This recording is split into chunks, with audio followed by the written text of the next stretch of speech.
শুনতে থাকুন আমাদের আজকের গল্প।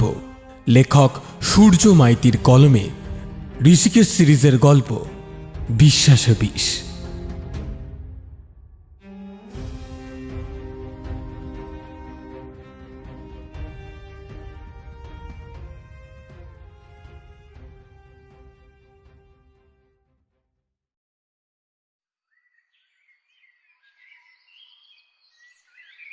মাসখানেক হলো ঋষিকেশের কাছে নতুন কোনো কেস আসেনি, তাই কেসের কাজে বেরোনো না হলেও সকাল বিকেল হাঁটতে বেরোনোটা আমাদের দুজনের রোজকার রুটিন হয়ে গিয়েছে। কিন্তু আজ বিকেলে আমি আর কোথাও যাইনি। আমার শরীরটা কেমন ম্যাচ ম্যাচ করছিল দুপুরে খাওয়ার পর থেকেই। অ্যাসিডিটি হয়েছে বোধহয়, তাই ঋষিকেশও আর বেরোনোর কথা উল্লেখ করেনি। ইজি চেয়ারটা হেলান দিয়ে বসে ঋষিকেশ একটা বই পড়ছিল। আমার অস্থিরতা দেখে সে বলল, এরকম উসকুস করছো কেন? পদ্মাবতীর কাছে অ্যাসিডিটির ওষুধ আছে, যাও নিয়ে খেয়ে এসো। না থাক, ও এমনি ঠিক হয়ে যাবে। হুটহাট করে এই ওষুধ খাওয়ার ব্যাপারটা আমার ঠিক পোষায় না। আমাদের কথোপকথনের মাঝেই সিঁড়িতে একটা পায়ের শব্দ শোনা গেল। ঋষিকেশ বই থেকে মুখ না সরিয়েই বলল, নতুন কেস আসছে সুজিত, আর বাড়িতে বসে থাকতে হবে না। কিছুক্ষণ পর একটা মধ্যবয়সী লোক দরজার সামনে এসে দাঁড়ালো। বয়স আন্দাজ 40-42 হবে। তিনি বললেন, ভেতরে আসতে পারি ঋষিকেশ বাবু? হ্যাঁ হ্যাঁ, আসুন আসুন, বসুন। লোকটি সামনে চেয়ারে বসে পকেট থেকে রুমাল বের করে কপালের ঘাম মুছলেন। তারপর বললেন, নমস্কার ঋষিকেশ বাবু, আমার নাম জগৎময় বিশ্বাস।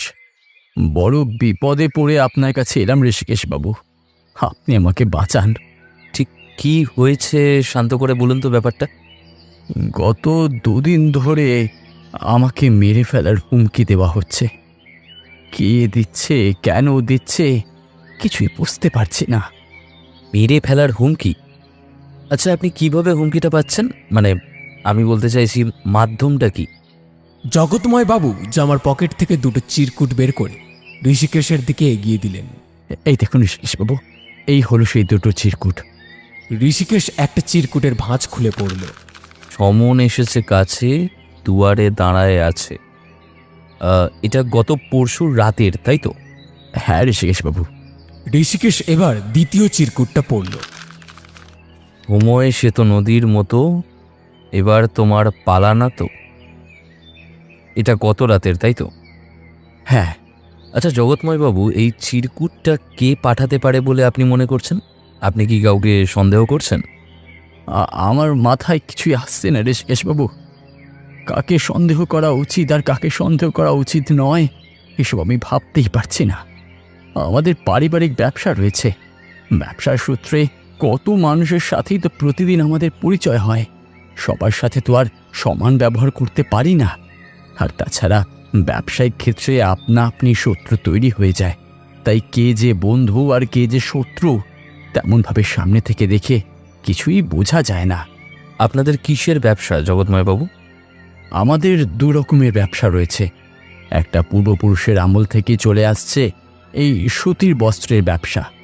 বাবার পরে সেই দায়িত্ব আমার দাদা দুর্বিজয় বিশ্বাস সামলাতো। সেই ব্যবসা সামলাতে সামলাতে তার পাশাপাশি দাদা নিজে চালের ব্যবসা শুরু করেন। প্রথমে আমি ব্যবসার কোনো ব্যাপারেই থাকতাম না। চালের ব্যবসা শুরু করার পর দাদা 2টো দিক একা হাতে সামলাতে না পারায় চালের ব্যবসার দায়িত্ব আমার উপর দেয়। এখন 2টো ব্যবসাই অবশ্য আমি একাই সামলাই। কেন একা সামলানোর কারণটা কি? গত 6 মাস ধরে দাদা আর কোনো কাজ করতে পারেন না।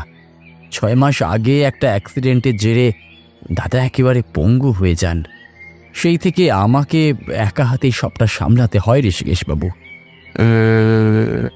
বেশ, বুঝলাম। জগৎময় বাবু, আপনি বললেন যে 6 মাস আগে আপনার দাদার অ্যাক্সিডেন্ট হয়েছে। আচ্ছা, খুব রিসেন্ট কি কোনো ঘটনা ঘটেছে যেটা আপনাদের কাছে খুবই দুঃখজনক কিংবা আশ্চর্যের বলে মনে হয়? ঋষিকেশের প্রশ্ন শুনে জগৎময় বাবু কিছুক্ষণ মুখ নিচু করে বসে রইলেন। তারপর বললেন, আপনাকে কি বলি ঋষিকেশ বাবু, আমার বৌদি মানে আমার দাদার স্ত্রী আজ 4 দিন হলো মারা গিয়েছেন। গতকালই তার পারলৌকিক ক্রিয়া সম্পূর্ণ হয়েছে। কিভাবে মারা গেলেন উনি? বিষ খেয়ে আত্মহত্যা করেছে। আত্মহত্যার কারণ জানা গেছে? না, কোনো কারণ জানা যায়নি। এমনি এমনি যে কেন আত্মহত্যা করতে গেল আমরা কেউই কিছু বুঝতে পারছি না। কারোর সাথে কোনো কিছু নিয়ে অশান্তি বা এরকম কিছু হয়েছিল কি? না না, তেমন কিছু হলে তো জানতেই পারতাম। কই, তেমন কিছু তো হয়নি। পুলিশকে খবর দেওয়া হয়েছিল? পুলিশ এসেছিল, কিন্তু ওনারা ওই ঘটনাকে আত্মহত্যাই বলেছেন। বাড়িতে আপনারা কে কে আছেন? বর্তমানে আমি, দাদার ছেলে মানে আমার ভাইপো অক্ষয়, আর আমার বিধবা এক দিদি। এছাড়াও কয়েকজন কাজের লোক তো রয়েছে। আপনি বিয়ে করেননি? না ঋষিকেশ বাবু, আমি বিয়ে করিনি। কেন বিয়ে করলেন না কেন? আসলে যাকে চেয়েছিলাম তাকে আমি পাইনি, তাই আর বিয়ে করিনি আমি। আচ্ছা, আপনার ভাইপোর বয়স কত? 15 বছর 1 মাস 7 দিন। আচ্ছা, একটু ভালো করে ভেবে বলুন তো, এই চিরকুটটা আপনার কাছে দরজার দিক থেকে এসছিল নাকি জানলার দিক থেকে? দরজার দিক থেকে ঋষিকেশ বাবু। আমি একটু রাত করে ঘুমাই, রাতে খুব তাড়াতাড়ি ঘুম আসে না আমার। ঘরের দরজা ভেজানোই থাকে। হঠাৎ দরজায় কিছু একটা আছড়ে পড়ার শব্দ শুনে আমি দরজা খুলে বাইরে আসি, কিন্তু কাউকে কোথাও দেখতে পাই না। আবার পেছন ঘুরে ঘরের ভেতর ঢুকতে যাব, এমন সময় চোখ যায় মেঝের দিকে। পায়ের দিকে তাকিয়ে দেখি কাগজে মোড়া কিছু একটা পড়ে রয়েছে। অনেকগুলো কাগজের ভেতরে এই চিরকুটটা আমি পাই। ঋষিকেশ কিছুক্ষণ হাত জড়ো করে মুখে হাত দিয়ে কি যেন ভাবল, তারপর বলল, আচ্ছা জগৎময় বাবু, বাড়ির কাউকে কি আপনার সন্দেহ হয় এই ব্যাপারে? না না, আপনি কি বলছেন ঋষিকেশ বাবু? বাড়ির কাকি বা সন্দেহ করব আমি? আছি তো মাত্র 3 জন, তারা সবাই আমার আপন। আর চাকর বাকর যারা রয়েছে তারা অনেক দিনের পুরনো এবং বিশ্বস্ত। কাকি বা সন্দেহ করব বলুন তো আমি? তবুও আমি সবাইকে জিজ্ঞাসাবাদ করে জানার চেষ্টা করি যে কেউ আমার ঘরে মাঝরাতে গিয়েছিল কিনা, কিন্তু কারোর থেকেই কোনো সদ উত্তর আমি পাইনি। তাই বাধ্য হয়ে আমি আপনার কাছে এলাম ঋষিকেশ বাবু। এই বিপদ থেকে আপনি আমাকে উদ্ধার করুন। আমি খুব ভয়ে আছি ঋষিকেশ বাবু, খুব ভয়ে আছি। ঠিক আছে জগৎময় বাবু, আপনি এখন নিশ্চিন্তে বাড়ি যান। এই চিরকুট দুটো আমার কাছেই এখন থাক। আপনি আপনার বাড়ির ঠিকানাটা আমাকে দিয়ে যান। চিন্তা করবেন না, আমি আপনাকে বাঁচানোর যথাসাধ্য চেষ্টা করব। খাতায় বাড়ির ঠিকানাটা লিখে দিয়ে জগৎময় বাবু চেয়ার ছেড়ে উঠে দাঁড়ালেন। তারপর হাত জড়ো করে বললেন, তাহলে আমি এখন আসি ঋষিকেশ বাবু, বিষয়টা আপনি একটু দেখবেন। হ্যাঁ হ্যাঁ, নিশ্চয়ই। জগৎময় বাবু ঘর থেকে বেরিয়ে সিঁড়ি দিয়ে নিচে নেমে গেলেন। আমি বললাম, কেসটা তো বেশ জটিল দেখছি। তাহলে কি করবে? যাবে নাকি একবার বিশ্বাস বাড়িতে? একটা চিন্তাপূর্ণ দীর্ঘশ্বাস ফেলে চেয়ার থেকে উঠে পড়ে ঋষিকেশ বলল, হ্যাঁ, তা তো যেতেই হবে সুজিত, না হলে জানবো কি করে যে খুনি কে? খুনি? এখানে খুনি কোথায় পেলে তুমি? খুন তো এখনো হয়নি, হুমকি এসেছে মাত্র। খালি চোখে অনেক কিছুই দেখা যায় না সুজিত। অনেক সময় খালি চোখে আমরা যা দেখি তা সব সময় সত্যি নাও হতে পারে।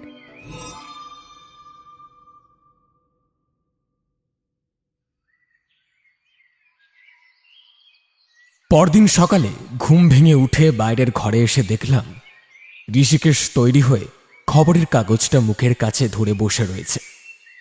কাগজ থেকে চোখ না সরিয়েই সে বলল, ঘুম কেমন হলো সুজিত? হ্যাঁ হ্যাঁ, ভালোই।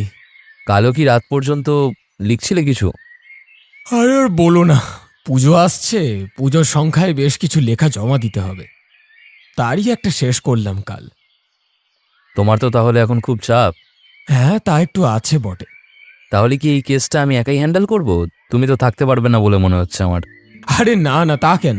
আমি যাব, অবশ্যই যাব। আমি তোমাকে একা ছাড়বো এটা তুমি ভাবলে কি করে? আমি জানি তুমি আমাকে একা ছাড়বে না, আর তাছাড়া তুমি ছাড়া আমি যে অচল ভাই।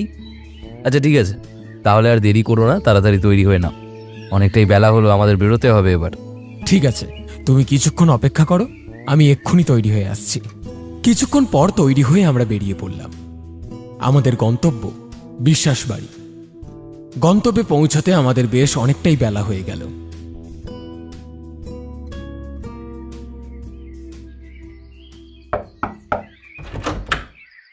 বাড়ির দরজায় এসে ধাক্কা দিতেই একজন বৃদ্ধ লোক এসে দরজা খুলে দিল।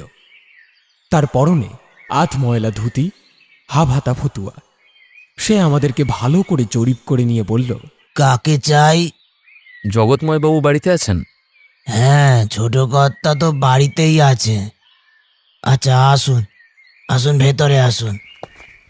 আমরা ভেতরে এলাম। সেই সময় জগৎময় বাবু সিঁড়ি থেকে নামতে নামতে বললেন, কি হলো গো লালুদা? এই তো ছোট কর্তা এসে পড়েছে। এই যে এনারা তোমার সাথে দেখা করতে এসেছেন। আরে ঋষিকেশ বাবু, আপনারা? আরে দাঁড়িয়ে কেন? আসুন আসুন, বসুন। আপনারা যে সত্যি আসবেন এটা আমি কিন্তু ভাবতে পারিনি। আমরা দুজন সামনে দুটো চেয়ারে বসলাম। জগৎময় বাবু আমাদের মুখোমুখি একটা চেয়ারে বসলেন। ঋষিকেশ বলল, গত রাতে কোনো ঘটনা ঘটেছিল নাকি জগৎময় বাবু? না ঋষিকেশ বাবু, কাল রাতে আর তেমন তো কিছু ঘটেনি। আচ্ছা বলুন, চা না কফি? না না জগৎময় বাবু, এখন চা কফি কোনোটাই লাগবে না। তার চেয়ে বরং চলুন আপনার বাড়ির সদস্যদের সাথে পরিচয়টা সেরে নিই। আচ্ছা, বেশ বেশ, চলুন। আমরা চেয়ার ছেড়ে উঠতেই যাচ্ছিলাম, এমন সময় একটা গলা ভেসে এলো। কারা এলো রে জগৎ? সামনে এসে দাঁড়ালেন 50 এক মহিলা। পরনে সাদা শাড়ি, চোখে মুখে দাপটের ছাপ স্পষ্ট। জগৎময় বাবু ওনার সাথে আমাদের পরিচয় করিয়ে দিলেন। ঋষিকেশ বাবু, এই যে আমার দিদি সর্বজয়া সেন। দিদি, ইনি হলেন ঋষিকেশ বোস, প্রাইভেট ডিটেকটিভ। আর এনার নাম সুজিত। নমস্কার, মাফ করবেন, আমি ডিটেকটিভ নই, আমি সত্যান্বেষী। সত্যের অনুসন্ধান করাটাই আমার কাজ। ঋষিকেশের কথায় জগৎময় বাবু একটু হাসলেন। ও আচ্ছা। সেসব ঠিক আছে, কিন্তু আপনারা এই দুপুরবেলা এসেছেন, না খেয়ে কিন্তু যাবেন না। না না না, আমরা কিছু খাবো না। তা বললে তো শুনবো না। এই ভর দুপুরবেলা বাড়িতে অতিথি এলে তাকে না খাইয়ে ছাড়তে নেই যে, এতে গৃহস্থের অকল্যাণ হয়। একই এই বাড়ির লক্ষ্মী ছাড়া দশা হয়েছে। নতুন করে আবার কোনো অমঙ্গল হোক তা আমি হতে দিতে পারবো না। আপনাদের খেয়েই যেতে হবে। ঠিক আছে, আপনি যখন এত করে বলছেন তাহলে আমরা খেয়েই যাব। তার আগে আপনাকে আমার কিছু প্রশ্ন করার আছে সর্বজয়া দেবী। ঠিক আছে, করুন। কি প্রশ্ন করবেন? আহ, কিছু মনে করবেন না, আমি ওনাকে প্রশ্নগুলো একান্তে করতে চাই জগৎময় বাবু। হ্যাঁ ঠিক আছে, আমারও কিছু কাজ রয়েছে। আমি শ্রেষ্ঠার ঘরে আছি। আপনাদের কথাবার্তা শেষ হলে আপনারা ওখানে চলে আসুন। দিদি, তুমি একটু ওনাদের শ্রেষ্ঠার ঘরটা দেখিয়ে দিও, কেমন? এই বলে জগৎময় বাবু চলে গেলেন। ঋষিকেশ সর্বজয়া দেবীকে প্রশ্ন করল, সর্বজয়া দেবী, আপনার ভাইয়ের বউ মানে দুর্বিজয় বাবুর স্ত্রীর নাম কি ছিল? মালিনী। আপনার সাথে মালিনী দেবীর সম্পর্ক কেমন ছিল? আমার সাথে সম্পর্ক খুব ভালোই ছিল। আমাকে খুব মান দিত সে। কিন্তু কোত্থেকে যে কি হয়ে গেল। মালিনী দেবী হঠাৎ করে আত্মহত্যা করতে গেলেন কেন? বাড়িতে কোনো কিছু নিয়ে অশান্তি হয়েছিল কি? কোনো রকম কোনো অশান্তির কথা আমি কিন্তু জানতাম না। আমাদের মধ্যে অনেক কিছু নিয়েই কথা হতো। আমাদের সম্পর্ক ভাই বউ আর ননদের মতো ছিল না। আমরা দুই বোনের মতোই মেলামেশা করতাম। বোনের মতো বলছি কেন, ও তো আমার বোনই ছিল। বাড়ির সবার প্রয়োজন অপ্রয়োজন জানতো মালিনী। দুর্বিজয় বাবুর সাথে মালিনী দেবীর সম্পর্ক ঠিক কেমন ছিল? ওনাদের সম্পর্কে কখনো কোনো অসঙ্গতি লক্ষ্য করেছেন নাকি? প্রতিটা সম্পর্কেই মাঝে মাঝে মনোমালিন্য হয়, তাই বলে সেটাকে তো অসঙ্গতি বলা চলে না। অনেকগুলো বাসন একসাথে থাকলে যেমন ঠোকাঠুকি লেগে শব্দ হয়, ঠিক তেমনই সংসারে থাকতে গেলে মন কষাকষি তো হতেই পারে। তাহলে কি আপনি বলতে চাইছেন ওনাদের মধ্যে ঝগড়া ঝামেলা হয়েছিল আর তার জেরেই? না, মোটেই আমি তা বলছি না। ওদের স্বামী স্ত্রীর মধ্যে খুব জোর ঝগড়া ঝামেলা হতে আমি দেখেছি, কিন্তু দুর্বিজয় তো নিজের পায়েই উঠে দাঁড়াতে পারে না। গত 6 মাস হলো সে এমন কি বলবে যাতে মালিনীকে একেবারে আত্মহত্যা করতে হলো? কই, আমি তো ওর সাথে এত কাছ থেকে মিশেছি, আমার তো তেমনটা মনে হয়নি। দিব্যি হাসি মুখে সে সমস্ত কাজকর্ম করেছে, সবার সাথে কথা বলেছে। বোঝার তো বিন্দু মাত্র উপায় ছিল না যে তার ভেতরে কি এমন কষ্ট লালিত হচ্ছে। ঠিক আছে, চলুন জগৎময় বাবুর কাছে যাওয়া যাক। হ্যাঁ, আসুন, আমার সঙ্গে আসুন। আমরা সর্বজয়া দেবীর সঙ্গে সেরেস্তার ঘরে গেলাম। জগৎময় বাবু কাজে ব্যস্ত ছিলেন। আমাদের দেখে বললেন, ও, আপনাদের কথাবার্তা শেষ হয়েছে? তাহলে চলুন এবার দাদার সাথে আপনাদের দেখা করিয়ে দিই। হ্যাঁ চলুন। আপনার দাদা নিচের ঘরেই থাকেন তো? হ্যাঁ, এর পাশের ঘরটাতেই দাদা থাকেন। আগে ওপরের ঘরে থাকতেন, দুর্ঘটনার পর থেকে আর হাঁটতে চলতে পারেন না বলে এখন নিচের ঘরেই উনি থাকেন। আমাদেরকে নিয়ে সেরেস্তার ঘর থেকে বেরিয়ে পাশের ঘরের দরজার সামনে এসে দাঁড়ালেন জগৎময় বাবু। দরজাটা ভেজানো ছিল, আলতো করে ঠেলা দিতেই খুলে গেল দরজাটা। জগৎময় বাবু বললেন, দাদা, আসছি। হ্যাঁ ভাই, আয়। ঘরটা খুব একটা বেশি বড় নয়। ঘরটিতে একটিমাত্র পশ্চিমমুখী জানলা, একটা আলনা, একটা খাট, একটা কাঠের টেবিল, এই ঘরটা সাজানো। খাটের পাশে জানলার ধারে হুইল চেয়ারে বসে রয়েছেন দুর্বিজয়বাবু।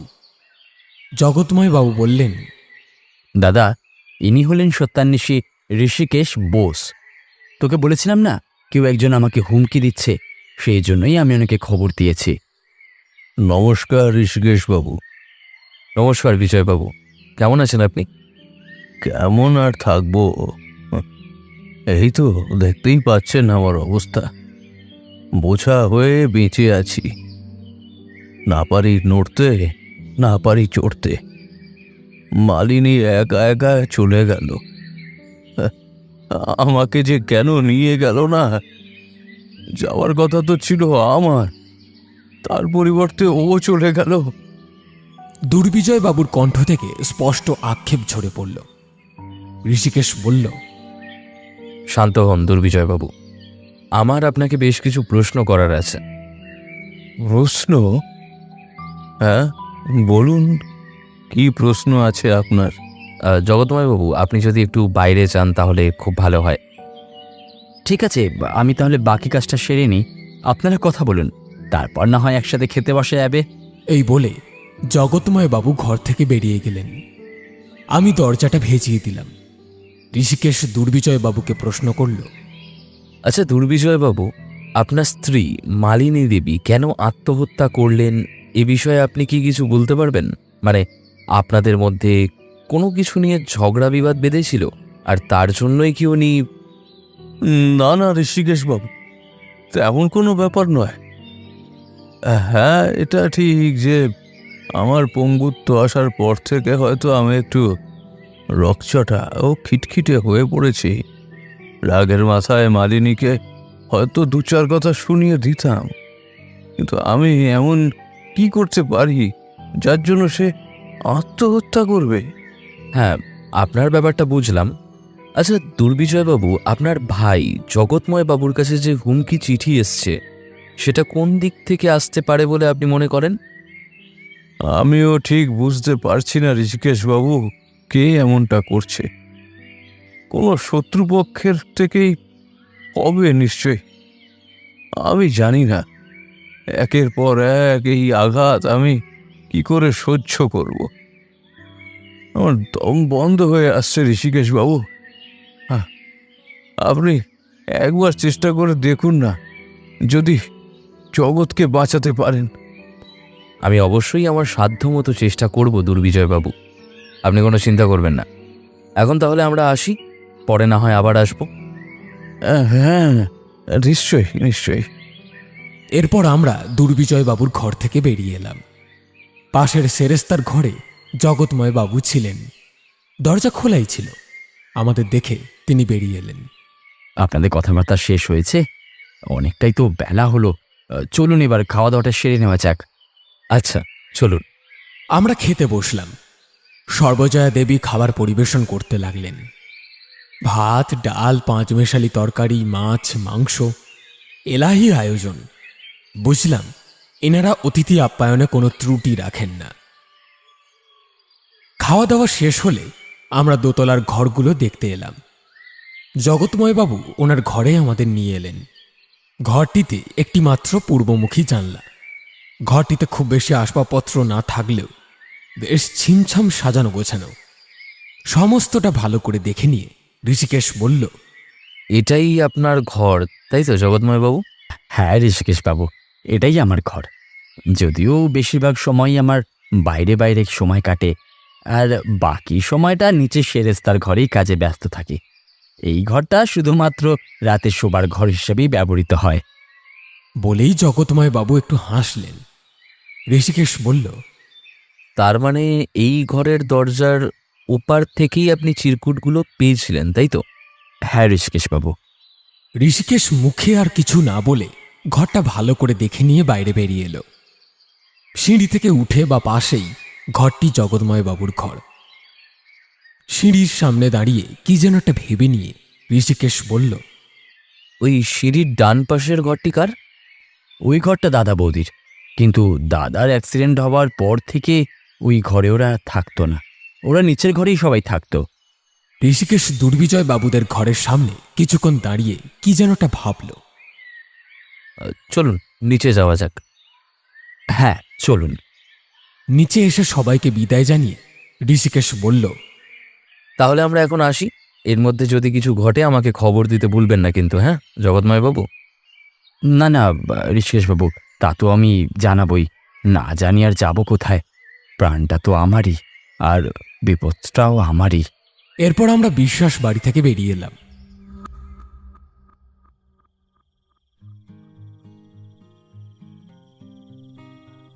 বাইরে আরো কিছু কাজ সেরে বাড়ি ফিরতে সন্ধে পেরিয়ে গেল। আমরা ফিরতেই পদ্মাবতী গরম গরম চা এনে আমাদের হাতে দিয়ে বলল, তোমরা যে দুপুরে খাবে না সে কথা আগে থেকে জানাতে পারো না? আহা গিন্নি, আমরা কি আর জানতাম যে ওনারা আমাদের না খাইয়ে ছাড়বেন না? ওনারা এমন করে জোর করলেন যে আর না খেয়ে উপায় ছিল না গো। আর তুমি তো জানো, মাথায় কেস ঘুরলে আমার অন্য কথা মাথা থেকে বেরিয়ে যায়। হ্যাঁ জানি, বিশেষ করে আমার কথা। সে যাই হোক, খেয়ে এসেছো ভালো করেছো, কিন্তু এ বেলা আমি আর কিছু রান্না করতে পারবো না। ও বেলার সব খাবার পড়ে আছে, ওগুলোই গরম করে দেব। যথা আজ্ঞা দেবী। আরো বেশ কিছুক্ষণ পর রাত নামতেই খাওয়া দাওয়া সেরে যে যার ঘরে গেলাম। ঘরে এসে আমি লেখালেখি নিয়ে বসেছিলাম। আজকেও একটা লেখা বেশ কিছুটা এগিয়ে রাখতে হবে। রাত কতটা গভীর হয়েছে ঠিক খেয়াল নেই। এমন সময় হঠাৎ বাইরের ঘরের টেলিফোনটা বেজে উঠল। আমি কলটা রিসিভ করব বলেই ঘর থেকে বেরিয়ে এসেছিলাম। তার আগেই দেখলাম ঋষিকেশ কলটা রিসিভ করল। ফোনের ওপারে কি কথা হচ্ছিল সেটা শুনতে না পেলেও এপারে ঋষিকেশের কথা শুনতে পেলাম। হ্যালো, হ্যাঁ জগৎময়বাবু বলুন, এত রাতে কল করলেন, আবার কিছু ঘটেছে নাকি? কি বলছেন? কি আবার হুমকি পেয়েছেন? কি লেখা আছে তাতে? এরপর কিছুক্ষণ চুপ করে ওপারের কথাগুলো শুনল ঋষিকেশ। ঠিক আছে, আপনি একটু সাবধানে থাকুন আজকের রাতটা। আমি আগামীকাল আপনার বাড়িতে আসছি। এত দূর বলে ফোনটা রেখে দিল ঋষিকেশ। আমি তার সামনে গিয়ে বললাম, কি হয়েছে ঋষিকেশ? এত রাতে কার ফোন? জগৎময়বাবু ফোন করেছিলেন। কেন, আবার কিছু হয়েছে নাকি? আবার হুমকি এসছে ওনার ওপর। এবারে কি লিখেছে? ভুল করলি বাঁচাতে চেয়ে খবর দিলি বোসকে, মরণ ফাঁদে পড়লি এবার কে বাঁচাবে আর তোকে। শত্রু তো খুবই ভয়ঙ্কর মনে হচ্ছে। সব সময় নজর রেখেছে জগৎময় বাবুর উপর। ওনার যদি কোনো বিপদ হয়ে যায়? না সুজিত, আমার তো তা মনে হয় না। হ্যাঁ, এটা ঠিক যে শত্রু হয়তো জগৎময় বাবুর খুব কাছাকাছি রয়েছে, কিন্তু এত তাড়াতাড়ি কিছু করতে পারবে বলে আমার মনে হয় না। আমাদের কাল সকাল পর্যন্ত অপেক্ষা করা ছাড়া আর কোনো উপায় নেই। যাও, আর বেশি রাত করো না, ঘুমিয়ে পড়ো, সকাল সকাল বেরোতে হবে আবার। এই বলে ঋষিকেশ ঘরে চলে গেল। আমিও নিজের ঘরে এসে ঘুমিয়ে পড়লাম। আর বিশেষ কিছু লিখে উঠতে পারলাম না। সকালে ঘুম থেকে উঠে বসার ঘরে এসে দেখলাম ঋষিকেশ তৈরি হয়ে বসে আছে। আমাকে দেখে সে বলল, উঠেছ সুজিত? যাও তাড়াতাড়ি তৈরি হয়ে নাও। আর শোনো, কয়েকটা জামা কাপড় সঙ্গে নিয়ে নিও, হয়তো 1-2 দিন আমাদের ওখানে থাকতে হতে পারে। সেই মতো আমি কয়েকটা জামা কাপড় গুছিয়ে নিলাম। তৈরি হয়ে আমরা বেরিয়ে পড়লাম বিশ্বাস বাড়ির উদ্দেশ্যে। বাড়িতে ঢুকে দেখলাম জগৎময় বাবু চিন্তিত মুখে বসে আছেন। আমাদের দেখে এক প্রকার তিনি ছুটে এলেন, উত্তেজিত হয়ে বললেন, এসব এসব কি হচ্ছে বলুন তো ঋষিকেশ বাবু? আমি তো কিছু বুঝতে পারছি না। আমি তো এমন কাউকে মনে করতে পারছি না যার সাথে আমার এতটা শত্রুতা থাকতে পারে, যাতে করে সেই শত্রু আমাকে মেরে ফেলার চেষ্টা করবে। এই শত্রু আমার জানা নাকি অজানা, আমার মাথায় কিছু ঢুকছে না, আমি কিছু বুঝতে পারছি না। আপনি একটু শান্ত হন জগৎময় বাবু, এত উত্তেজিত হবেন না। শত্রু তাহলে আপনাকে দুর্বল ভাববে। শত্রুকে শক্তিশালী ভাবা ভালো, কিন্তু নিজেকে একেবারে দুর্বল ভাবাটাও কোনো ভালো ব্যাপার নয়। কিন্তু আসুন, বসবেন, আসুন। জগৎময় বাবু ঋষিকেশের কথায় একটু শান্ত হলেন। আমরা তিনজনেই চেয়ারে এসে বসলাম। কি বলি বলুন তো ঋষিকেশ বাবু, কোনো কাজেই তো আর মন বসাতে পারছি না। সব কিছু যেন কেমন উমকে গেছে। হ্যাঁ, সেটা হওয়াটা স্বাভাবিক, কিন্তু আপনারা তো বিচলিত হলে চলবে না। শত্রুকে এটা বুঝিয়ে দিলে চলবে না যে আপনি ভীষণ ভয় পেয়েছেন। শুধু ভীষণ রকম সাবধানতা অবলম্বন করতে হবে আপনাকে, কারণ বিপদ যে কোনো মুহূর্তে যে কোনো দিক থেকেই আসতে পারে। তাহলে আমার এখন কি করণীয় ঋষিকেশ বাবু? আপনাকে কিছুই করতে হবে না, আপনি শুধু নিজের কাজে মন দিন। আমরা কয়েকটা দিন এখানেই আছি, আপনার কোনো চিন্তা নেই। আমি আপনার কোনো বিপদ হতে দেব না। চলুন, আপনার ঘরটা একবার ভালো করে দেখে আসি। হ্যাঁ, চলুন। আমরা দোতলায় জগৎময় বাবুর ঘরে এলাম। ঋষিকেশ পূর্ব দিকের জানালার সামনে গিয়ে দাঁড়ালো। উপর থেকে নিচের দৃশ্যটা কিছুক্ষণ ভালো করে দেখে নিয়ে এসে বলল, আপনার ঘরের এই জানলাটি কি রাত্রিবেলা বন্ধ থাকে? না না, সব সময় জানালাটা খোলাই থাকে, শুধুমাত্র ঝড় বৃষ্টির সময় বন্ধ থাকে। বুঝতেই পারছেন, ঘরে একটি মাত্র জানলা, হাওয়া বাতাস খেলার জন্য ওইটুকুই সম্বল। আর এখন তো বর্ষাকাল, যখন তখন বৃষ্টি নামে, তাই প্রায় কম খোলা হয় বলা চলে। গত রাতেও তো বৃষ্টি এসেছিল। বুঝলাম, ঠিক আছে, চলুন। ঘর থেকে বেরিয়ে আসতে গিয়ে দরজার সামনে এসে আবারও দাঁড়িয়ে গেল ঋষিকেশ। মেঝের দিকে তাকিয়ে কিছু একটা ভেবে নিয়ে বলল, চিরকুটটা ঠিক কোথায় পড়ে থাকতে দেখেন আপনি জগৎময়বাবু? এই দরজা ঠিক সামনেটাতেই পড়েছিল চিরকুটটা।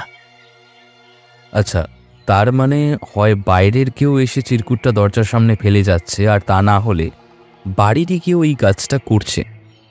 আপনি কি বলছেন ঋষিকেশ বাবু? বাড়ি কেউ কেন এমনটা করতে যাবে? হয়তো এমনটাও হতে পারে যে বাইরের কেউ ভয় দেখিয়ে তাকে দিয়ে এটা করাচ্ছে। এমনটা হওয়া কিন্তু মোটেই অসম্ভব নয় জগৎময়বাবু। ছাড়ুন এসব কথা, চলুন এখন নিচে যাই। আপনি শুধু চোখ কান খোলা রেখে নিজের কাজে মন দিন, একদম ভয় পাবেন না। ভয় পেলে কিন্তু শত্রু আরও চেপে বসবে, সেটা কিন্তু একদমই হতে দিলে চলবে না। ঠিক আছে ঋষিকেশ বাবু, আপনি যখন আমার সঙ্গে আছেন, আমার আর কোনো চিন্তা নেই। এরপর সারাদিন সব স্বাভাবিক, কোনো রকমে দিনটা কাটল। রাতে খাওয়া দাওয়া সেরে আমরা আমাদের জন্য যে ঘরটি বরাদ্দ করা হয়েছে সেই ঘরটিতে এলাম। ঋষিকেশ নিচের ঘরে থাকতে চেয়েছিল, কিন্তু নিচের ঘর একটিও ফাঁকা না থাকায় আমাদেরকে উপরের ঘরে থাকতে দেওয়া হয়েছে। ঘরে এসে আমি একটু লেখালেখি নিয়ে বসেছিলাম। পুজোর আর বেশি বাকি নেই, লেখাগুলো একে একে কমপ্লিট করে জমা দিতে হবে। ঋষিকেশ জানলার পাশটাতে চেয়ারে একটা বই মুখে বসেছিল। খাতা থেকে মুখ না সরিয়েই আমি বললাম, আজকে সারা রাত জেগে থাকবে নাকি? আমার কথার সরাসরি উত্তর না দিয়ে অন্য মনস্কভাবে ঋষিকেশ একটা ছড়া কাটতে লাগলো। হঠাৎ করে রাত দুপুরে লাগছে চোখে ধাঁধা, সিগারেট দিচ্ছে যে টান, পোশাকটা তার সাদা। আমি অবাক হয়ে ঋষিকেশের দিকে তাকালাম। দেখলাম সে জানালা দিয়ে বাইরে অবাক দৃষ্টিতে তাকিয়ে আছে। অবাক হয়ে বললাম, এসব কি বলছো তুমি? এত রাতে ছড়া কাটছো কেন? রহস্য সুজিত, রহস্য। তোমার লেখালেখি কতদূর? হ্যাঁ, অনেকটাই এগিয়েছে। অনেক রাত হয়েছে, চলো এবার ঘুমিয়ে পড়ি। হ্যাঁ, তুমি ঘুমো, আমি আর কিছুটা লিখে তারপর আসছি। ও, তুমি এখনো লিখবে? ঠিক আছে, আমিও না হয় বসে থাকি আর কিছুক্ষণ। আরে না না, তুমি ঘুমিয়ে পড়ো। তুমি কেন বেকার জেগে থাকবে? বেকার কোথায়, এই তো বই পড়ছি, প্রকৃতির দৃশ্য দেখছি। এগুলো বুঝি কাজ নয়? হ্যাঁ, ঠিক আছে, বসে থাকো। তোমার সাথে কথায় কবে আমি পেরেছি। রাতে ঘুমোতে যেতে অনেকটাই দেরি হয়ে গিয়েছিল, তাই সকালে ঘুমটা ভাঙল দেরি করে। আমরা তৈরি হয়ে নিচে নেমে এলাম, আর নিচে নেমে আসতেই সর্বজয়া দেবী বললেন, এই তো আপনারা চলে এসেছেন। আমি এক্ষুনি ভাবছিলাম লালুকে দিয়ে আপনাদের ডাকতে পাঠাবো। না না, তার কোনো দরকার ছিল না। আসলে সুজিত লেখক মানুষ তো, রাত জেগে লেখালেখি করে, কালও তাই করেছিল। আমিও ওর সাথেই জেগেছিলাম, তাই আমাদের ঘুম থেকে উঠতে একটু দেরি হয়ে গেল। ও আচ্ছা, বুঝলাম। ঠিক আছে, বসুন, জলখাবারটা খেয়ে নিন। আমরা চেয়ার টেবিলে জল খাবার খেতে বসলাম। লুচি, পটল ভাজা, সাদা আলুর তরকারি, মিষ্টি। খেতে বসে ঋষিকেশ বলল, জগৎময় বাবুকে তো কোথাও দেখতে পাচ্ছি না, উনি কি কোথাও বেরিয়েছেন নাকি? হ্যাঁ, জগৎ ব্যবসার কাজে একটু বেরিয়েছে, দুপুরের আগেই ফিরে আসবে বলেছে। আপনাদের আর কটা লুচি দিই? না না, আমাকে আর না, আপনি বরং সুজিতকে দিন। মুখে খাবার থাকায় আমি ঠিক মতো কথা বলতে পারলাম না। সর্বজয়া দেবী আমার পাতে আরও কয়েকটা লুচি দিয়ে দিলেন। ঠিক এই সময় একজন বাড়িতে ঢুকলেন। তাকে দেখে সর্বজয়া দেবী বললেন, ডাক্তারবাবু, আপনি চলে এসেছেন। আপনি একটু বসুন, আমি এক্ষুনি আসছি। চা খেয়ে তারপর বিজয়কে দেখতে যাবেন। আজ আমার একটু তাড়া আছে সর্বজয়া দেবী, একটু তাড়াতাড়ি করুন দয়া করে। হ্যাঁ হ্যাঁ, আমি এক্ষুনি আসছি। ডাক্তার একটা চেয়ারে বসল। আমি তখনও খাচ্ছিলাম। ঋষিকেশ আমার পাশ থেকে উঠে গিয়ে ডাক্তারের পাশে একটা চেয়ার টেনে নিয়ে বসে পড়ল। নমস্কার ডাক্তারবাবু, আমার নাম ঋষিকেশ বোস। নমস্কার। দুর্বিজয় বাবুর ব্যাপারে আপনার সাথে কিছু আমার কথা ছিল। হ্যাঁ হ্যাঁ, বলুন না। দুর্বিজয় বাবুর ঠিক কি হয়েছে, মানে আমি বলতে চাইছিলাম, উনি কি কোনোদিনই আর হাঁটতে পারবেন না? আপনি নিশ্চয়ই দুর্বিজয় বাবুর অবস্থাটা দেখেছেন ঋষিকেশ বাবু। ওনার শরীর এবং মনের যা অবস্থা, তাতে জানি না আমি কতদূর কি করতে পারবো। তবে আপাতত শরীরের কোনো উন্নতি তো দেখতে পাচ্ছি না। তবে আমি আমার সাধ্যমতো চেষ্টা করছি। সর্বজয়া দেবী ডক্টরকে চা দিয়ে গেলেন। চা খেয়ে ডক্টর দুর্বিজয় বাবুর ঘরে চলে গেলেন। ঋষিকেশ আর আমিও ডাক্তারের পেছন পেছন দুর্বিজয় বাবুর ঘরে ঢুকলাম। দুর্বিজয় বাবু বললেন, এসেছেন ডাক্তারবাবু, আর চিকিৎসা করি কি হবে বলুন তো? সবই শেষ, কি আর বাকি আছে জীবনের? এই ছাই পাশ ওষুধপত্রে কোনো কাজ হবে না। তার জন্য একটু বিষ যদি দিতে পারেন তো দিন, নিশ্চিন্তে একটু ঘুম দিই। ক্লান্ত পরিশ্রান্ত এই জীবনে ওই রকম একটা ঘুমের খুব প্রয়োজন, বুঝলেন? খুব প্রয়োজন। আহ, এসব আপনি কি বলছেন দুর্বিজয় বাবু? চুপ করুন, চুপ করুন, একদম এসব কথা বলবেন না। এসব কথা মাথায় আনবেন না একদম। মনে জোর আনুন, ধীরে ধীরে সব ঠিক হয়ে যাবে। কি হবে? আর কি ঠিক হবে ডাক্তারবাবু? আচ্ছা ঠিক আছে, দেখুন যদি কিছু ঠিক করতে পারে। এরপর ডক্টর আমাদের দিকে একটু সন্দেহের দৃষ্টিতে তাকিয়ে বলল, ঋষিকেশ বাবু, কিছু মনে করবেন না, আমি একাই ওনার চিকিৎসা করি। এই সময় এই ঘরে কেউ থাকে না। চিকিৎসার সময় সামনে কেউ থাকলে আমার একটু ওই অসুবিধা হয়, তাই বুঝতেই পারছেন যদি একটু। বুঝেছি ডক্টর, ঠিক আছে, আমরা বেরিয়ে যাচ্ছি ঘর থেকে। আমরা দুর্বিজয় বাবুর ঘর থেকে বেরিয়ে এলাম। আমরা বেরিয়ে আসতেই দরজাটা বন্ধ হয়ে গেল। কি হলো বলো তো ব্যাপারটা? এত কিছু ব্যাপার বুঝে কাজ নেই, ডাক্তারকে ডাক্তারের কাজ করতে দাও, তুমি তোমার কাজ করো। কোনো বিষয় ঋষিকেশের এত গা ঝাড়া ভাব আগে কোনোদিন দেখিনি। আমি একটু অবাক হয়েই প্রশ্ন করলাম, কি ব্যাপার বলো তো? তুমি ব্যাপারটাকে একেবারেই আমল দিচ্ছ না যে? সব কিছুতেই এত আমল দিলে চলে না সুজিত। আচ্ছা, দুর্বিজয়বাবুর ছেলে কি স্কুলে বেরিয়ে গিয়েছে? তা তো জানি না। চলো একবার সর্বজয়া দেবীকে জিজ্ঞেস করে দেখি। বসার ঘরে এসে দেখলাম সর্বজয়া দেবী বাড়ির কাজে ব্যস্ত। সর্বজয়া দেবী, আপনার ভাইপো অক্ষয় কোথায়? কাল থেকে এসছি, ওর সাথে একবারও দেখা হয়নি, কথাও হয়নি। ও কি স্কুলে গিয়েছে নাকি?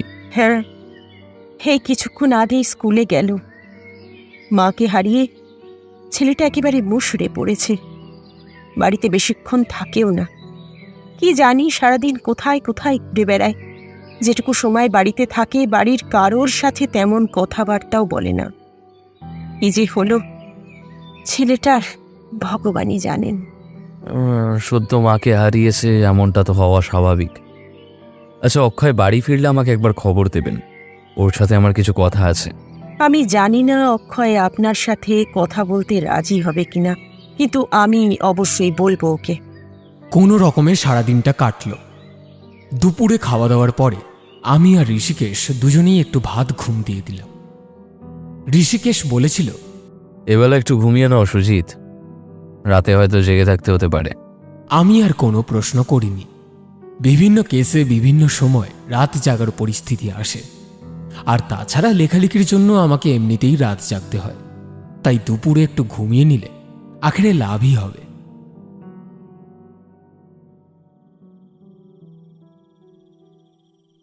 সন্ধেবেলায় আমরা বসার ঘরে এলাম। সবাই সেখানেই উপস্থিত ছিল। চা খেতে খেতে জগৎময় বাবু বললেন, আপনাদের কোনো অসুবিধা হচ্ছে না তো ঋষিকেশবাবু? আরে না না না, আমাদের কোনো অসুবিধা হচ্ছে না। কোনো রকম কোনো অসুবিধা হলে অবশ্যই জানাবেন কিন্তু। অবশ্যই জানাবো জগৎময় বাবু, আপনি কোনো চিন্তা করবেন না। চা পর্ব শেষ হতেই ঋষিকেশ বলল, আচ্ছা, অক্ষয় কি বাড়ি ফিরেছে? হ্যাঁ, অক্ষয় কিছুক্ষণ আগেই ফিরেছে। ও ওর ঘরেই আছে। এখন একদম ঘর থেকে বেরোতেই চায় না ছেলেটা। আবার যে কবে স্বাভাবিক হবে কে জানে। আমি ওর চাটা ওর ঘরে গিয়েই দিয়ে আসবো। হ্যাঁ চলুন, আমরাও যাই আপনার সাথে, ওর সাথে একটু কথা বলাটা জরুরি। ঠিক আছে, চলুন। সর্বজয়া দেবীর সঙ্গে আমরা অক্ষয়ের ঘরে এলাম। দরজা ভেতর থেকে খোলাই ছিল। অল্প ঠেলা দিতেই খুলে গেল দরজাটা। অক্ষয় জানলার দিকে মুখ করে বসেছিল। চাটা খেয়ে নে বাবাই। যেভাবে বসেছিল ঠিক সেভাবেই অক্ষয় উত্তর দিল, টেবিলে রেখে দিয়ে যাও। বাবাই, এনারা তোর সাথে একটু কথা বলতে চান বাবা। কারা? বলেই পিছনে ফিরে তাকালো অক্ষয়। তারপর আমাদের দেখে চেয়ার থেকে উঠে সোজা হয়ে দাঁড়ালো সে। তারপর দৃঢ় কণ্ঠে বলল, আপনারা কারা? আমি ঋষিকেশ বোস। অক্ষয় ভ্রু কুঁচকে কি যেন একটা ভেবে নিয়ে বলল, আপনি সত্যান্বেষী ঋষিকেশ বোস? হ্যাঁ। আর আপনি সুজিতেশ বন্দ্যোপাধ্যায়? হ্যাঁ।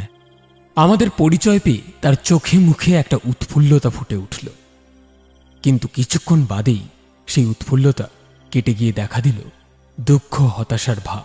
ঠিক আছে বাবাই, তুই ওনাদের সাথে কথা বল। আমি তাহলে এখন আসি।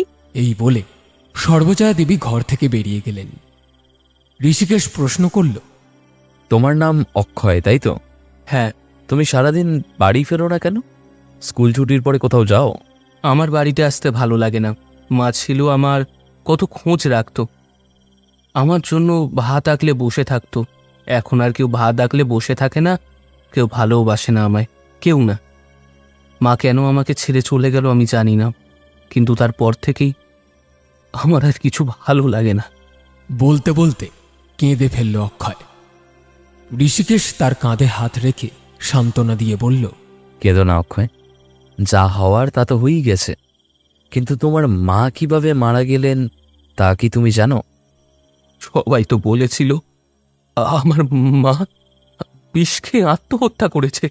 তুমিও কি তাই মনে করো? তোমার মা কি তোমাকে এই বিষয়ে আগে থেকে কিছু বলেছিল? না না না, আমার মা আত্মহত্যা করেনি। আমার মা আত্মহত্যা করতে পারে না। মা আমাকে ছেড়ে যেতে চাইবে কেন? কেন বলুন তো? আমি কি মায়ের কেউ নয়? তার মানে তুমি বলতে চাইছো তোমার মা আত্মহত্যা করেনি, তাই তো? না না না, মা আত্মহত্যা করেনি। তুমি কি এ বিষয়ে কিছু জানো অক্ষয়? আমি কিচ্ছু জানি না, কিন্তু আমি জানি মা কিছুতেই আত্মহত্যা করতে পারে না। আচ্ছা, বেশ বেশ, ঠিক আছে, আমি মেনে নিচ্ছি তোমার কথা। অক্ষয়, একটা কথা বলো তো, তোমার বাবা মার মধ্যে সম্পর্কটা ঠিক কেমন ছিল? ওনারা কি খুব ঝগড়াঝাটি করতেন? এমনিতেই ওরা সবার সামনে ভালোভাবেই থাকতো, কিন্তু আমি জানি ভেতরে ভেতরে নিজেদের মধ্যে রাগ পুষে রেখেছিল ওরা। প্রতিদিন রাতে ঝগড়া হতো মা বাবার মধ্যে। আমার পাশের ঘরটাই মা বাবার ঘর ছিল। রোজ রাতে ওরা নিজেদের মধ্যে ঝগড়া করত। বাবা একদম পছন্দ করতো না আমাকে। বাবা মাকে বলতো আমি নাকি তার অবৈধ সন্তান, আমি নাকি বাবার ছেলে নই। আমার মনে হয় আমি ছিলাম ওদের ঝগড়াঝাটির মূল কারণ। আমার জন্যই আমার জন্যই মাটা মরে গেল। এই বলে অক্ষয় আবার কাঁদতে লাগলো। তুমি এরকমটা ভেবো না অক্ষয়, তোমার জন্য কিচ্ছু হয়নি। নিজেকে তুমি অপরাধী ভেবো না, এতে তোমার কোনো দোষ নেই। কান্নাকাটি করো না তুমি। ঋষিকেশ আমাকে ইশারা করল। বুঝলাম এখন অক্ষয়কে একা ছেড়ে যাওয়াই ভালো। ঠিক আছে, আমরা তাহলে এখন আসি অক্ষয়। তুমি একদম নিজের সম্বন্ধে উল্টোপাল্টা ভাববে না। আবার দেখা হবে। এই বলে আমরা ঘর থেকে বেরিয়ে এলাম। ক্রমেই ধীরে ধীরে রাত বাড়ল। বাড়ির সবাই যে যার খাওয়া দাওয়া করে ঘরে ঘুমোতে চলে গিয়েছে। আমরাও ঘরে চলে এসেছি। আমি লেখালেখি নিয়ে আবার বসে পড়লাম। কিছুক্ষণ পর ঋষিকেশ বলল, সময় হয়ে গিয়েছে, এবার কাজে নামতে হবে। কিসের সময়ের কথা বলছো? কোন কাজে নামতে হবে? সেটা সময় হলেই বুঝতে পারবে সুজিত। তুমি লেখো, আমি একটু আসছি। কোথায় যাচ্ছ এখন এত রাতে? চিন্তা করো না, এই বাড়ির বাইরে কোথাও যাচ্ছি না, এই বাড়ির মধ্যেই থাকবো। এই বলে সে ঘর থেকে বেরিয়ে গেল। আমি 7-5 ভেবে তার উদ্দেশ্য কিছুই বুঝতে পারলাম না। অগত্যা আবার লেখায় মন দিলাম। প্রায় আধ ঘন্টা পর সে আবার ফিরে এলো। কি হলো? কোথায় গিয়েছিলে? ঋষিকেশ ঘরের মধ্যে পায়চারি করতে করতে বলল, রহস্যের জাল জট পাকিয়ে মগ ডালে আটকে ছিল, সেই জটটাই খুলতে গিয়েছিলাম। মাঝে মাঝে তুমি এমন সব রহস্যজনক কথাবার্তা বলো, কিছুই মাথায় ঢোকে না। কি যে করছো তুমি, কিছুই বুঝছি না বাবা। বুঝবে বুঝবে, সবটাই বুঝতে পারবে সুজিত, একটু সবুর করো খালি। আমি কাউকেই ধোঁয়াশায় রাখবো না, সবাই সবটাই জানতে পারবে। যাকে, এখন সেসব কথা থাক। তোমার লেখালেখি হলো? আমার কিন্তু খুব ঘুম পাচ্ছে, আমি কিন্তু এবার ঘুমাবো। না, এখনো বেশ কিছুটা বাকি রয়েছে। তুমি ঘুমিয়ে পড়ো, আমি লেখাটা শেষ করে তারপর ঘুমোবো। ঠিক আছে, তুমি লেখো, কিন্তু বেশি রাত করো না। আমি ঘুমলাম কিন্তু। এই বলে ঋষিকেশ বিছানায় গা এলিয়ে দিল। লিখতে লিখতে একসময় আমার চোখ বুজে আসছিল, তাই আমিও ঘুমিয়ে পড়লাম। ঘড়ির দিকে তাকাতে ভুলে গিয়েছিলাম, তাই তখন ঠিক কটা বাজে খেয়াল নেই।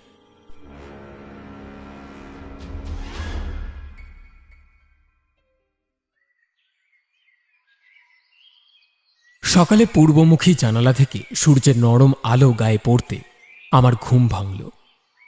এক প্রকার ঘেমে গিয়েছি বলা চলে। উঠে দেখলাম ঋষিকেশ ঘরে নেই। আমি তাড়াতাড়ি ফ্রেশ হয়ে নিচে গেলাম। নিচে নেমে এসে দেখলাম সে সবার সাথে খোশ গল্প জুড়েছে। আমাকে দেখে বলল, এসো এসো সুজিত, ঘুমোলো? তুমি ঘুমাচ্ছিলে তাই তোমাকে ডাকিনি। আসো, দাঁড়িয়ে থেকো না, বসো। আমি তার পাশের চেয়ারে বসে পড়লাম। ঋষিকেশকে আজ বেশ চিন্তামুক্ত লাগছে। ও কি তাহলে কেসটার সমাধান করে ফেলল? আমি তো কিছুই বুঝতে পারছি না। বাড়ির চাকর লালু আমাকে চা দিয়ে গেল। আমি অবাক দৃষ্টিতে কিছুক্ষণ ঋষিকেশের দিকে তাকিয়ে থাকলাম। সে বলল, এ কি সুজিত, চা তো ঠান্ডা হয়ে গেল, চাটা খাও। তারপর কানের সামনে মুখ এনে বলল, এত বেশি চিন্তা করো না, একটু পরেই সব জানতে পারবে। এরপর জগৎময় বাবুকে উদ্দেশ্য করে সে বলল, দুর্বিজয় বাবুকে চেক আপ করতে ডাক্তার কখন আসবেন জগৎময় বাবু? এই তো আসার সময় হয়ে গিয়েছে। কেন, কিছু দরকার নাকি ওনার সাথে? হ্যাঁ, তা তো আছেই। হ্যাঁ, কি ব্যাপার বলুন তো ঋষিকেশ বাবু? আজ আমাকেও বেরোতে বারণ করলেন, আর সেই কখন থেকে তো বসেই রয়েছি। বলবো জগৎময়বাবু, সবটাই বলবো। ডাক্তারবাবু এলেই সবটা জানতে পারবেন। আসলে আমি সবাইকে একটু একসাথে চাইছি। ঋষিকেশের পরিকল্পনা আমি কিছুই বুঝতে না পারলেও এটা বুঝতে পারছি যে রহস্যের জাল ভেদ করে ফেলেছে সে। কিছুক্ষণ পরে ডক্টর আসতেই আসল ব্যাপারটা বুঝতে পারলাম। এই তো ডাক্তারবাবু চলে এসছেন। আসুন ডাক্তারবাবু আসুন। এই লালুদা, ওনার চাটা একটু দাও। সর্বজয়া দেবী রান্নাঘর থেকে বললেন, হ্যাঁ হ্যাঁ, আমি নিয়ে যাচ্ছি। ডাক্তারবাবু, দুর্বিজয়বাবু কি তাহলে কোনোদিনই আর নিজের পায়ে দাঁড়াতে পারবে না? ঋষিকেশের কথায় ডক্টর যেন একটু অপ্রস্তুত হয়ে পড়লেন।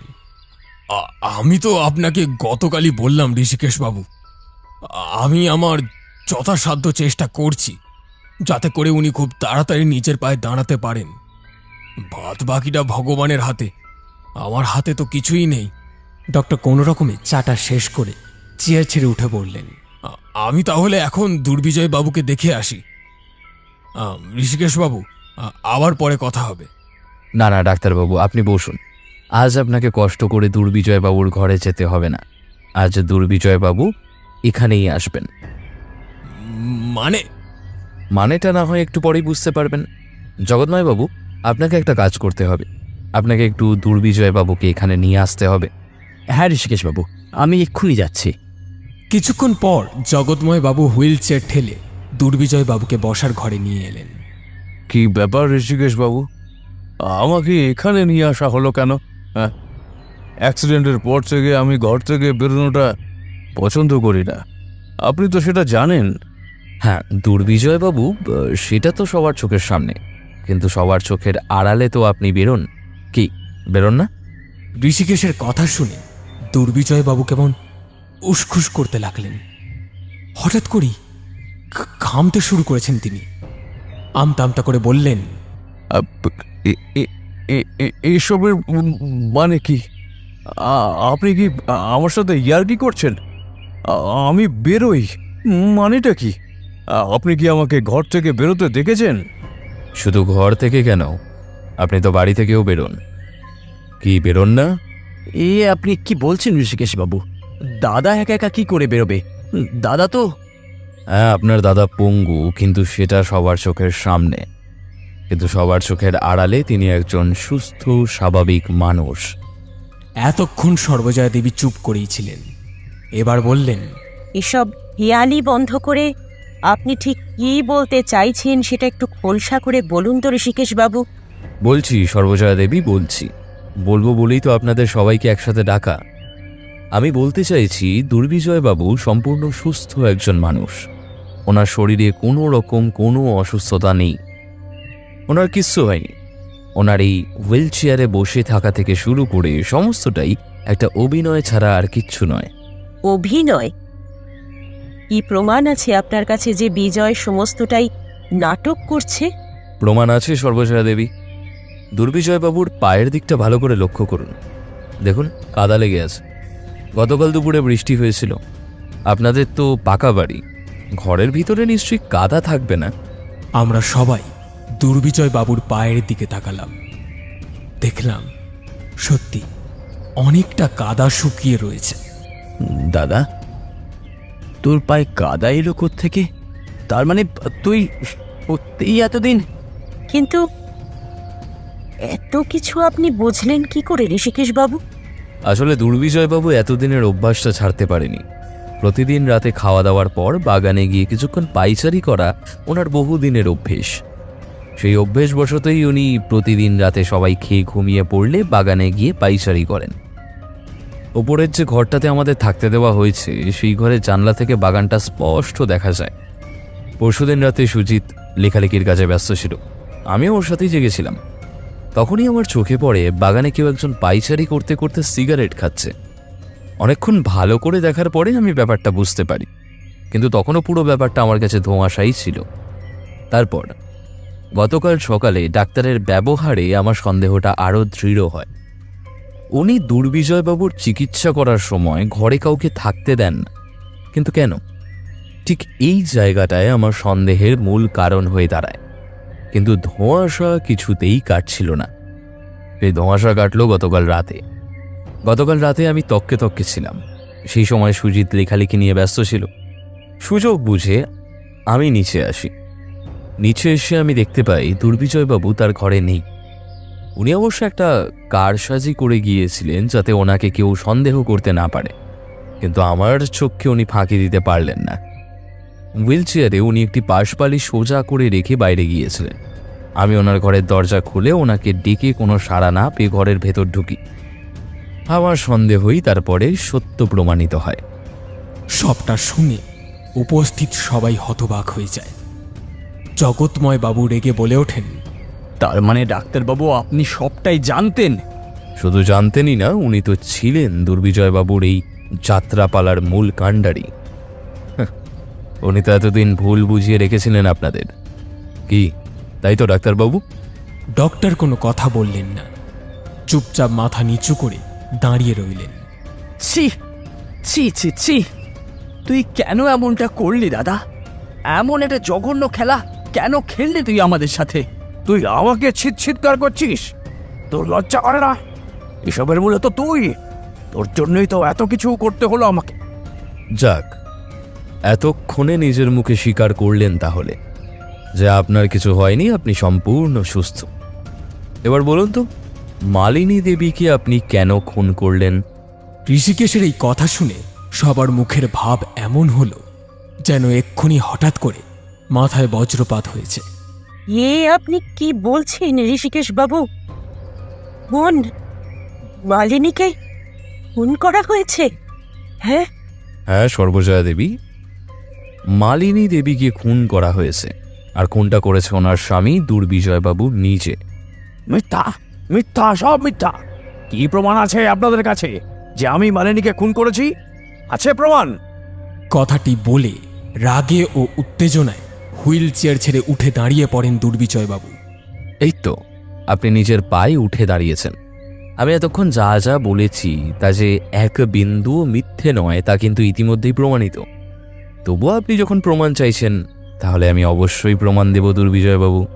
এই বলে ঋষিকেশ হুইল চেয়ারটার দিকে এগিয়ে গেল। তাতে লাগানো বসার সোফাটা এক হ্যাঁচকা টানে খুলে ফেলল সে। সেটা খুলে যেতেই সেখান থেকে বেরিয়ে এলো একটা শিশি। পকেট থেকে একটা গ্লাভস বের করে হাতে পরে নিয়ে শিশিটা হাতে নিল ঋষিকেশ। এই দেখুন, এটা একটা বিশেষ শিশি। এটা আপনার হুইল চেয়ারের সোফার ভিতর গেল কি করে দুর্বিজয়বাবু? দুর্বিজয় বাবুর চোখ বিস্ফারিত হয়ে উঠল। তার মুখে আর কোনো কথা সরছে না।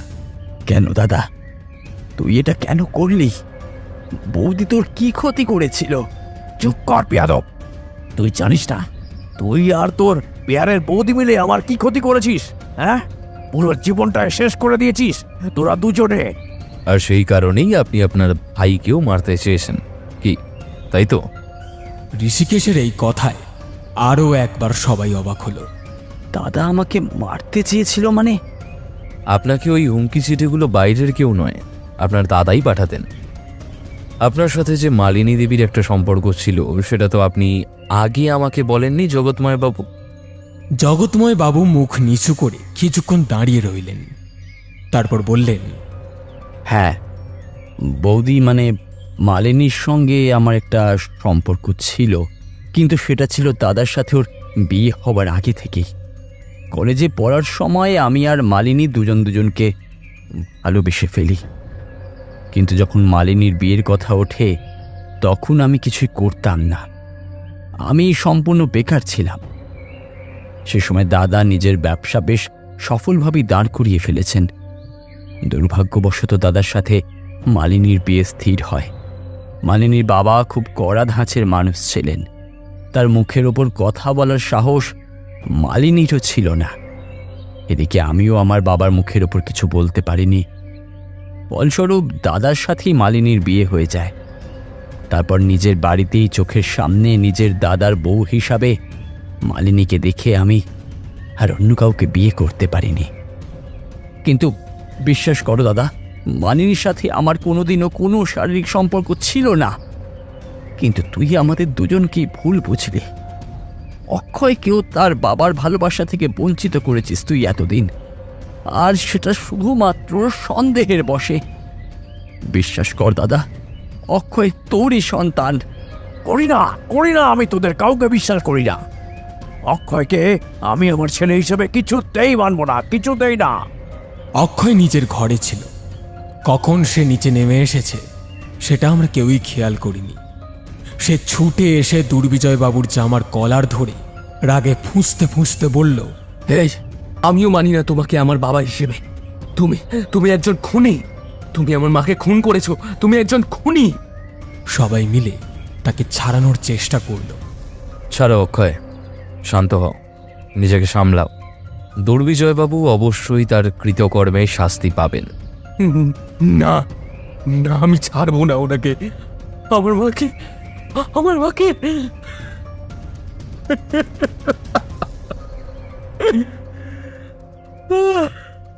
থেকে থেকে কেঁদে ওঠে অক্ষয়। এরপর ডক্টর এবং দুর্বিজয় বাবুকে পুলিশ ধরে নিয়ে যায়। আমরাও সবাইকে বিদায় জানিয়ে বাড়িতে ফিরে আসি।